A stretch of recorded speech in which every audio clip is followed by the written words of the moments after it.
Hello, welcome back, guys, to FarmerLewis channel. And I want to tell you this: if you haven't been subscribed, please do. If you like what I do, what I'm showing you, how to become a farmer and make good stuff in your backyard, organic vegetables, fruits in your backyard, subscribe, share, um, like the video. Bienvenue encore, tout le monde, sur channel FarmerLewis. So, si vous pouvez abonner, s'il vous plaît. Si vous aimez, ça va montrer nous et Kijan pour nous travail des deux nous faire jardin. Subscribe. So, jeudi, moi pour montrer nous Kijan pour nous planter pois dans des deux nous. So, jeudi, je vais montrer nous step by step comment pour nous faire ça. Nap sekle terre te met gen zeb, li te met gen ban rage là-dedans. Nap sekle, m'a montré nous comment pour nous faire ça. Dans la dernière vidéo, je montré nous comment qui genre des tools, qui genre des outils n'a besoin pour nous capable faire ça. So dans la vidéo ça, m'a montré nous m'a checker terre, m'a tracer ligne normalement pour nous planter pois là-dedans. And let's keep watching. All right?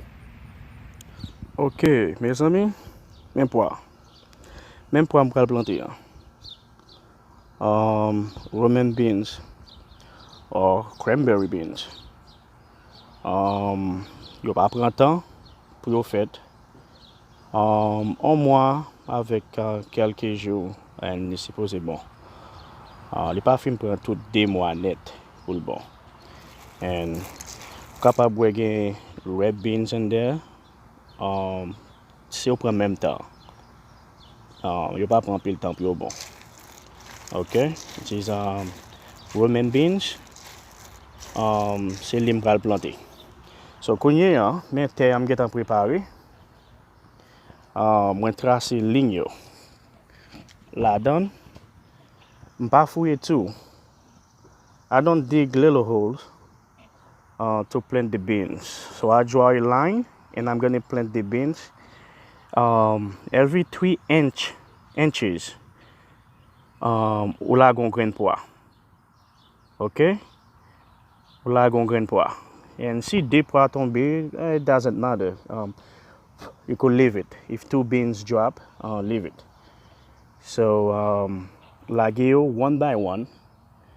And if 2 beans drops, leave it. Alright? So I'm gonna plant it the beans. So what you do is it's this is the beans. 1 here. If 2 drop, it's okay. Every 3 centimeters, 3 inches, you drop the beans.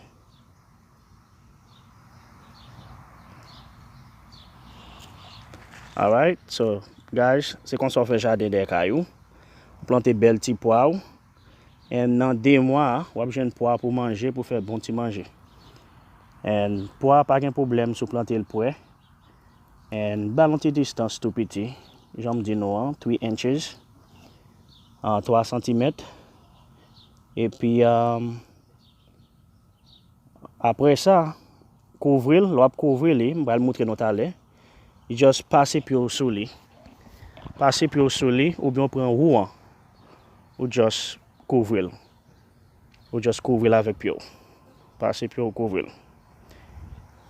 Passer puis couvrir.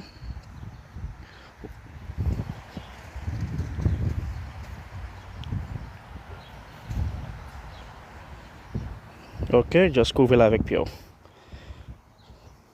Don't have to put too much dirt on it, just a little bit. And that's it.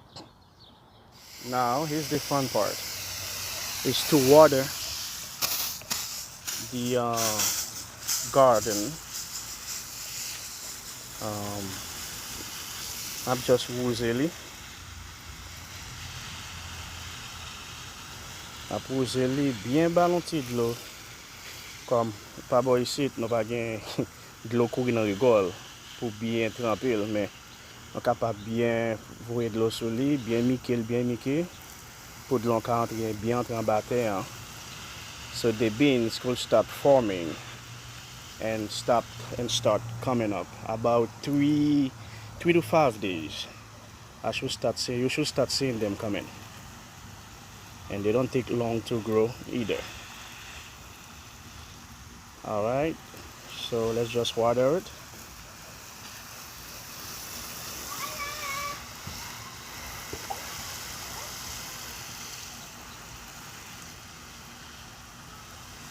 Just gonna water it, all of it.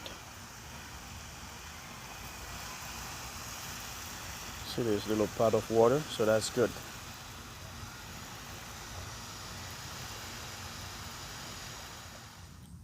What you're seeing right now, these are the beans that coming up. And it's only been 9 days since I planted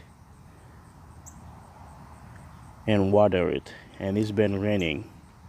So la pluie tombée, jodi on fait des 9 jours. Gardez wote poa getan yi. Wè wote getan yi.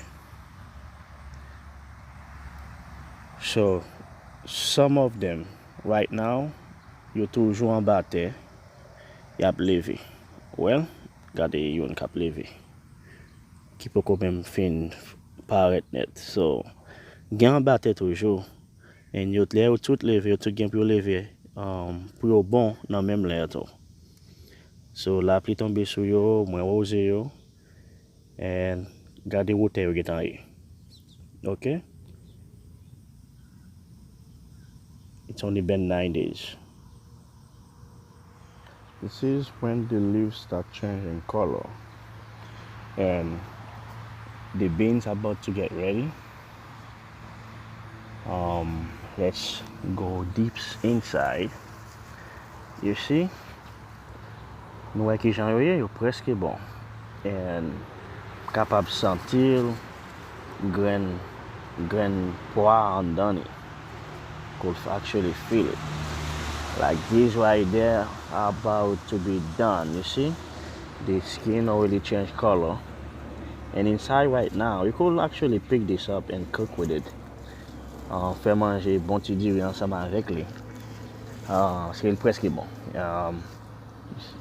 You know, when they green like that, they're not ready. Don't pick them up yet. Wait when they change color.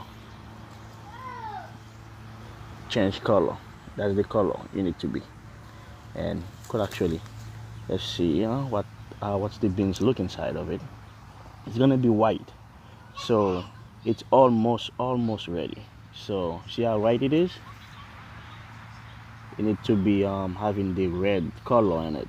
So it's still white. It has a little red coming up, but it's not ready yet. So don't pick it up just yet.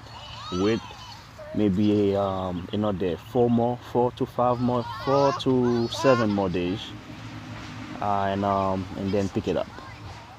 Ok mes amis, poa li bon pou brancher. Well, so depi wè fè yo change couleur, yo jaune comme ça, c'est lè pour m'pran yo. So ap gade la li même, c'est poa koni. Li même li fait commencer à bay poa. Li même depuis le bay ou prendre ou cueillir et retourner fleurir encore. So poa ça, ou même beans là, ou bien cranberry beans là, li bon li même. OK? So li prêt pour brancher li là. So on va le racher le talé comme ça. Et il y a un pile poa là-dedans, pile poa.